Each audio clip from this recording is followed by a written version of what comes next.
সিন্ডিকেটের টাকা পরিশোধের পরও মালয়েশিয়া যেতে না পারায় রাজধানীর কারওয়ান বাজারে ব্লকেট কর্মসূচি পালন করছেন শ্রমিকরা। এই মুহূর্তে সেখানে আছেন রিপোর্টার ওয়ালিউল সাকিব, সরাসরি যাচ্ছে তার কাছে।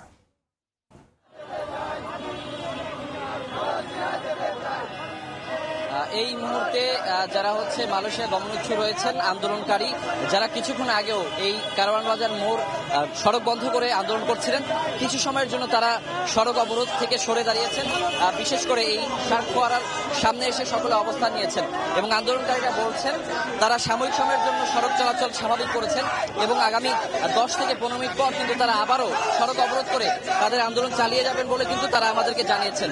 এবং আমি একটু জানিয়ে রাখি যে সকাল ঠিক 10টা থেকে কিন্তু 10টার দিক থেকে এখানে মালয়েশিয়া গমনোচ্ছু যারা রয়েছেন এরকম অসংখ্য মানুষ এখানে এসেছেন কারওয়ান বাজার মোড়ে এবং এসে তারা চারিদিকের যে সকল গাড়িগুলো চলাচল বন্ধ করে দেয় এবং সড়কে অবস্থান নিয়ে তাদের দাবিতে তারা আন্দোলন করা শুরু করে। তো তাদের যে মূল দাবি রয়েছে সেটি তারা বলছেন যে কোনোভাবেই হোক তাদের মালয়েশিয়া যাওয়ার ব্যবস্থা করে দিতে হবে এবং তারা বলছেন যে তাদের ভিসা প্রক্রিয়া সকল কিছু সম্পূর্ণ হওয়ার পরেও তারা কোনোভাবেই মালয়েশিয়া যেতে পারছেন না। প্রথমত তারা বলছেন যে টিকিট সিন্ডিকেট নিয়ে টিকিট সংকটের কারণে তারা অনেকেই প্রায় 2 বছর কিংবা তার বেশি সময় ধরে অপেক্ষা করছেন। তো তাদের ভিসার মেয়াদও অনেকের পার হয়ে গেছে কিন্তু তাদেরকে এজেন্সি পাঠাতে পারেনি।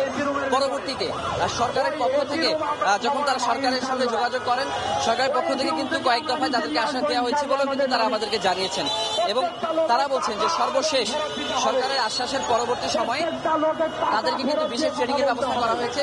তারা বলছেন যে অনেকেই তাদের যে কার্যক্রম রয়েছে অনেকেই কিন্তু যেতে না পেরে কাজ করছিলেন, চাকরি অথবা ব্যবসা করছিলেন, সেগুলো বাদ দিয়ে এসে ঢাকায় তারা 15 দিনের ট্রেনিংও করেছেন, সার্টিফিকেটও নিয়েছেন, কিন্তু ট্রেনিং করার পরও কিন্তু তাদের যে মালয়েশিয়া যাওয়ার যে প্রক্রিয়া সেটি শুরু হচ্ছে না।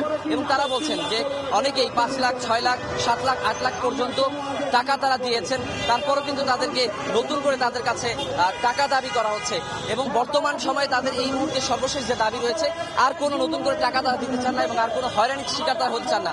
তারা বলছেন যে প্রায় 18,000 লোক রয়েছে যারা এই নানা ধরনের জটিলতার মধ্যে পড়ে আছেন এবং মালয়েশিয়া যেতে পারছেন না। তো এই ছিল আমার কাছে এখন পর্যন্ত এই কারওয়ান বাজারে সড়ক অবরোধ করে মালয়েশিয়া গমনোচ্ছুদের আন্দোলনের সবশেষ খবর।